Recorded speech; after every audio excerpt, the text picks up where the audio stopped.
म्हणाले होते, conclude the speech now. Okay, next. Chandrasekhar. Narendra Modi साहेब म्हणाले होते, राजकारणात श्री चंद्रशेखर आपण सगळे शिकलो, पण झूठ की राजनीति का सामना करने आपण शिकलेलो नहीं। सभापति महोदय, बहुत बहुत धन्यवाद आपका। आपने मुझे बजट पे अपनी बात रखने का अवसर प्रदान किया।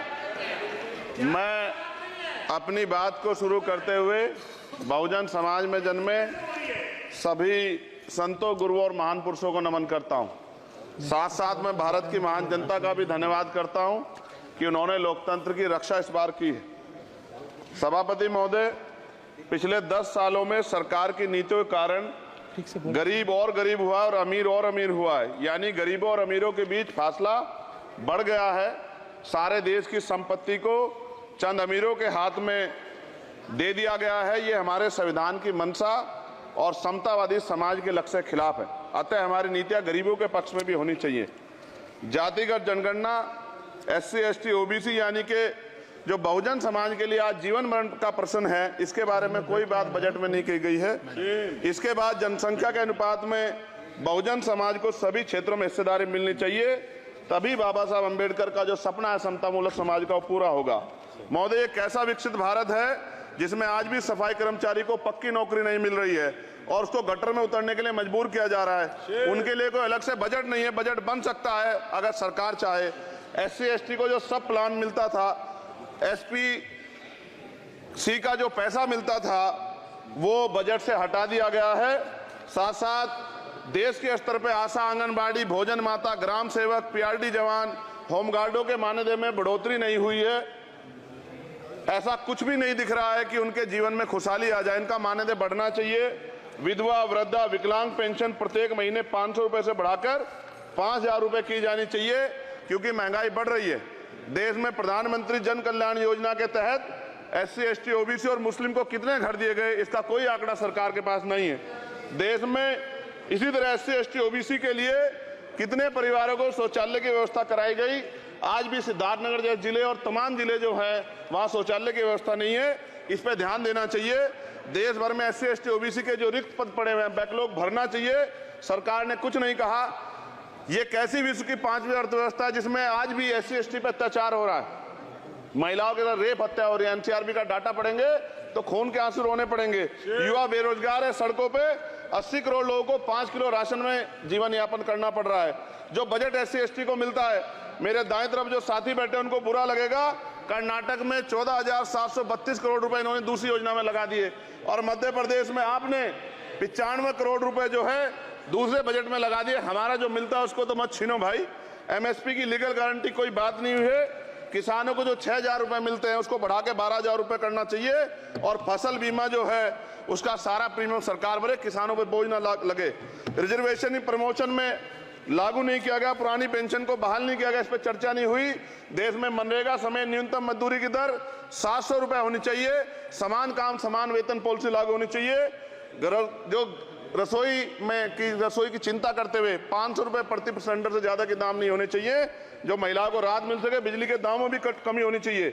बेरोजगार युवाओं को 5,000 रुपए भत्ता मिलना चाहिए, जो बेरोजगार युवा जो है अपनी पढ़ाई या अपना खर्चा उठा सके। मैं अपने क्षेत्र के विषय में महोदय आपसे कहना चाहता हूं कि पश्चिम यूपी में नगीना में एक एम्स बनना चाहिए, एक IIT बननी चाहिए, एक IIM बनना चाहिए। नगीना लोकसभा में उद्योग धंधे लगने चाहिए। नगीना की कताई मिल जो है उसको पुनः शुरू कराना चाहिए। RRTC जो योजना है सरकार की, उसको मेरठ से आगे बढ़ाकर मुजफ्फरनगर, सहारनपुर से नजीबाबाद नगीना होते हुए उसको नगीना तक ले जाना चाहिए। साथ साथ नजीबाबाद से मुंबई के लिए एक ट्रेन चलनी चाहिए और नगीना, श्योरा, किरतपुर में रेलवे के ओवरब्रिज बनने चाहिए। सभापति महोदय, सामाजिक न्याय मंत्रालय को 13,000 करोड़ रुपए दिए गए और जनजाति कार्य मंत्रालय को 13,000 करोड़ रुपए दिए, कुल 26,000 करोड़ रुपए, जो कुल बजट 48.20 लाख का लगभग 0.54% है। जबकि हमारी संख्या 25% से ज्यादा SC ST की और बहुजन समाज की मिलाओगे तो 85% से ज्यादा है। और हमारे विकास के लिए सरकार 1% बजट 1% पैसा खर्च कर रही है, जो मिलना हमें चाहिए, जबकि मिलना हमें 25% चाहिए। ये ऊंट के मुंह में जीरा के समान है, कहावत हमने बहुत दिन सुनी थी। पिछले लंबे समय से हमारे साथ धोखा हो रहा है। लेकिन अब ये नहीं चलेगा। चंद लोगों की तराजू से देश के संसाधन नहीं बटेंगे। इस देश का बहुजन समाज बर्दाश्त नहीं करेगा। संसाधन का बंटवारा संख्या के आधार पे होगा। माननीय काशीराम साहब नारा लगाए थे, ना तो वोट हमारा राज तुम्हारा चलेगा, और आज हम कह रहे हैं ना ही वोट हमारा और नोट तुम्हारा चलेगा। इस बात का भी ध्यान जो है सरकारों को देना पड़ेगा।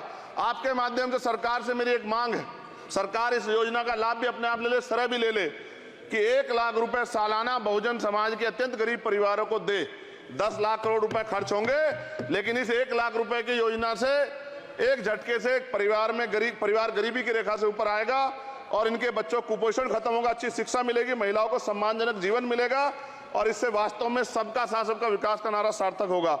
अगर प्रश्न ये होगा कहां से आएगा, तो उसका जवाब ये है कि जब अमीरों का 16 लाख करोड़ रुपए माफ हो सकता है, कॉर्पोरेट टैक्स का घटाकर लाखों करोड़ रुपए का चुना सरकारी खजाने को लगाया जा सकता है, पेट्रोल डीजल के दाम 10 गुना एक्साइज ड्यूटी बढ़ाई जा सकती है, तो गरीबों को सरकार पैसा क्यों नहीं दे सकती। महोदय, समय आ गया है, अब निजी क्षेत्रों में आरक्षण की व्यवस्था होनी चाहिए। SC ST OBC को निजी क्षेत्रों में आरक्षण मिलना चाहिए।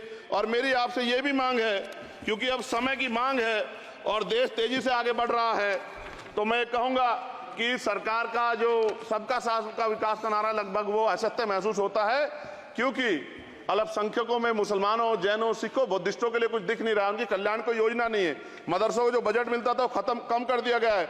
आर्थिक तंगी से लोग मर रहे हैं। इंटर्नशिप की बात हुई है, परमानेंट रोजगार नहीं है।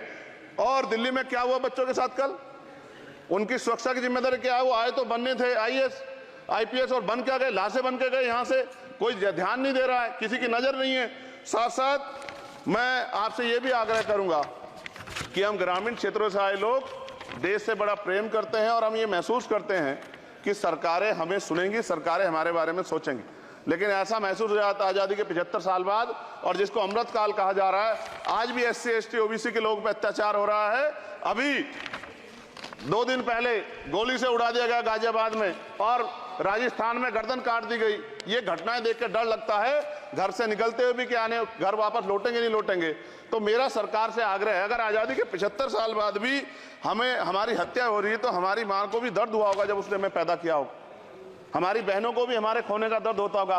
कैसी कानून व्यवस्था है आपकी, सब कुछ है आपके पास, फिर भी जो है महिलाओं पर रेप नहीं रोक पा रहे हो, हत्याएं नहीं रोक पा रहे हो, गरीबों, दलितों, पिछड़ों, किसानों, मजदूरों की जान नहीं बचा पा रहे हो। किसान सुसाइड कर रहा है, नौजवान सुसाइड कर रहा है, और बड़ी बड़ी बातें होती हैं, इधर भी अच्छे लोग हैं, इधर भी अच्छे लोग हैं, लेकिन अच्छाई तब होगी जब जमीन पे भी कुछ काम दिखाई देगा। और जमीन पे महोदय कोई काम दिखाई नहीं दे रहा है।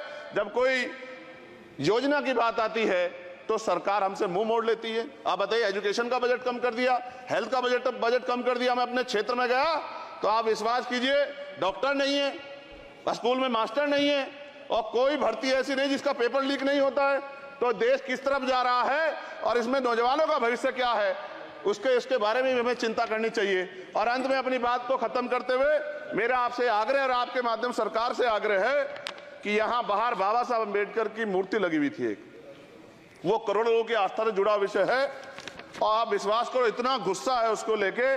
मेरी आपके माध्यम से मैं हाथ जोड़ता नहीं हूं, लेकिन मैं हाथ जोड़ के आपसे आग्रह कर रहा हूं कि प्रधानमंत्री जी, सरकार से हमारी आग्रह कि वो अम्बेडकर वादियों के सम्मान का ध्यान रखते हुए, उनके जो है दिल की पीड़ा को समझते हुए, दर्द का ध्यान रखते हुए उस मूर्ति को पुनः स्थापित करा दीजिए। अगर इसमें कोई राजनीतिक कारण अलग बात है, लेकिन मैं कंक्लूड कर रहा हूं। मगर मैं आपसे कहना चाहता हूं, इसमें बहुत गुस्सा है। जिस दिन अम्बेडकर वादी गुस्सा हो जाएगा, वो फिर इस सरकार को जो 24 में आ गई है, वो आने वाले चुनाव में ऐसा सबक सिखाएगा कि दोबारा पलट के नहीं देख पाओगे। तो मैं आपका धन्यवाद करता हूं, और मुझे विश्वास है कि सरकार मेरी बातों पे गौर करेगी और गरीबों के बारे में सरकार सोचेगी, गरीबों को आगे बढ़ने के अवसर प्रदान होंगे। धन्यवाद।